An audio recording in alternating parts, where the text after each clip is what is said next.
Hi, I'm Marita MacDonald from DentisTV, and I'm at the British Dental Association's annual conference and exhibition 2011 in Manchester.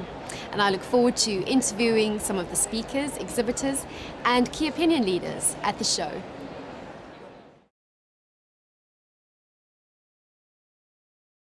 I'm here with Dr. Murray Hawkins from Vibroject UK. Murray, please can you tell us a little bit about Vibroject and what it's all about? Yeah, Vibroject is a little system.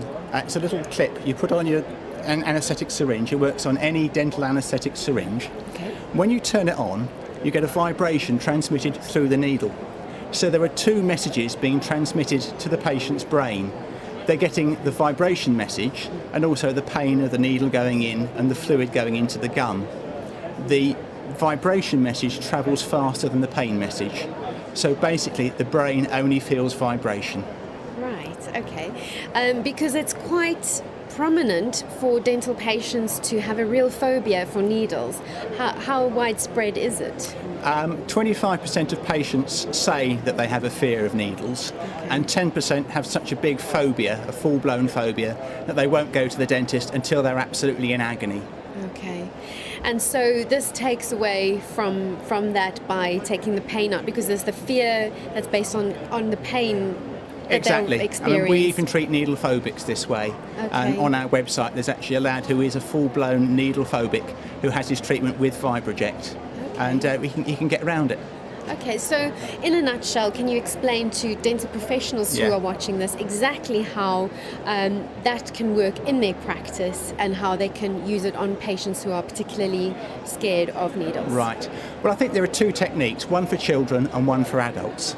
With children, I just call it a buzzy thing, and I say I'm going to use a buzzy thing to numb your tooth up.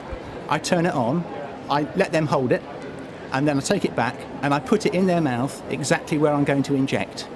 So they've got used to what it feels like. I then say to them that we're going to put a little bit of anaesthetic on their gum to send their gum to sleep, and I give the injection syringe to my nurse, who then puts a needle on.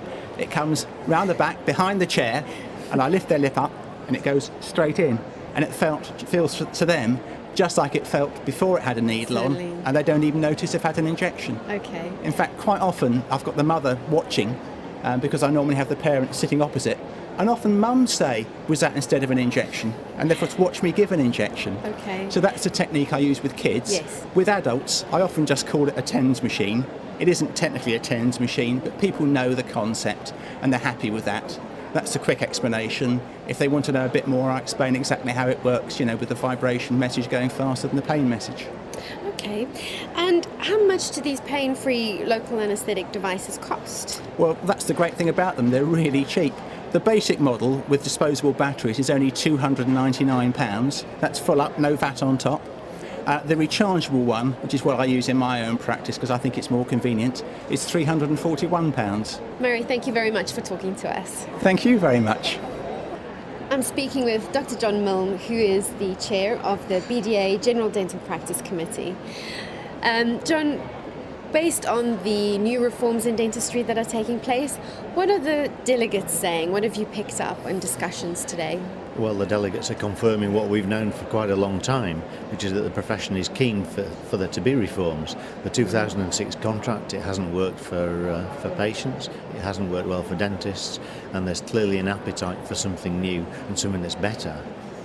John, you mentioned the new dental contract. What has this conference done to promote the discussion and debate around this for the profession? Well, I think the profession's heard today that the pilots that are beginning on the new contract, which are starting any time now really, are the beginning of a process of redesign. And we've heard from a dentist in Salford who's been telling us how he's put these reforms into practice in his own work, and now that's brought about improvement in oral health in the patients that he's seen. And so I think it's been a demonstration to people that there's practical change needed, that people need to think quite carefully about how they work in their practices to bring prevention to the core. And those are the really important things that are necessary if we're going to bring about oral health improvement for the country. Certainly. Now, the Secretary of State's presence here at the conference really puts this in a bigger political context. What's your comment on that and how this is happening? Well, I'm really pleased that the Secretary of State's coming to the conference, and I think it emphasises the point that dentistry is not just about repairing teeth, and that the profession's involved in health improvement across the whole population. Now, the reforms that are coming in across healthcare, I think put the profession in an interesting place where we can emphasise the need for oral health improvements that will affect people's quality of life, not just when they're at the dental practice. So, for example, older people in care homes and places like that, it's really important that their oral care is streamlined and actually links in with the other care that those people need to receive. So I think the presence of a Secretary of State is very helpful, and I'm sure that dentists will enjoy listening to him. Thank you very much, John. I'm speaking with Professor Damien Wormsley, who is Scientific Advisor to the British Dental Association. Damien, tell us a little bit about this year's conference program and what you think is really interesting about it. Well, the BDA conference is always really exciting, and I like it as an academic because it's such a wide range of subjects that you can go and see. For instance, there's tooth wear, there's restorative dentistry, there's aesthetics, and it also caters for the dental team. So it's a great package. In fact, there's too much to do almost, I would say, is the argument with it. And you're also chairing one of the scientific sessions. Can you tell us a bit more about that? Well, I'm chairing a session from my good colleague, Professor Ian Chappell, and Ian's doing a lot of exciting work on nutrition and how it affects the gums. And so he's going through various ways that your diet may affect your periodontal disease, and he's doing some exciting research at the moment. So I really do think that's a must to listen to Ian, and to put it on as well, Ian is one of the really good speaker. So I'm very honoured to be chairing the session. It'll be a bit of fun doing it and chairing him.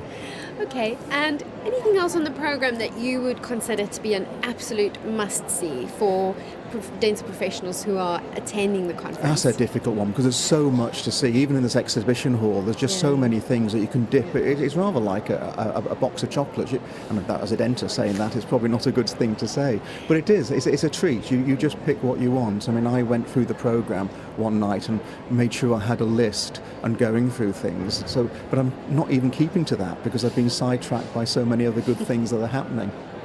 And I presume quite a few of the students from the Birmingham School of Dentistry are also here. Yes. With it being in the northwest, so making use of the geographical... it's just good. I mean, some of our students are here, past students and colleagues. It's also a good meeting place to meet people, like meeting yourself. I haven't caught up with you recently, and so it's really good to find out what's happening and where things are in dentistry. Sure. Okay. Well, Damien, thank you so much for coming to talk to me. Thank you. I'm speaking with Paul Brooks, who is a regional consultant for Denplan. Paul, I think it's certainly safe to say that it's a world first to have a green ninja at a dental show. Yeah. Can you tell me a bit about where you found him? Certainly. The whole concept of a Denplan ninja, or a ninja in general, is that ninjas operate efficiently and ruthlessly in the background quietly, hence why he's not talking. And we just thought it'd be a great concept, something that's never been done before, and would make people ask the question, what is this all about? Okay, so as a practice, how can you get your own ninja? The Denplan ninjas are out there. It's just getting hold of them, getting them into practice, and understanding how they can work with you in an efficient manner. Okay, fantastic. So basically, if you're a Denplan member, it comes with a standard green ninja. Basically, if you're a Denplan member, you will already be experiencing that ruthless efficiency. But if you're not a Denplan member, now's the opportunity to find out more of what we can actually do for you as a dental practice. Fantastic. Thank you, Paul. Okay.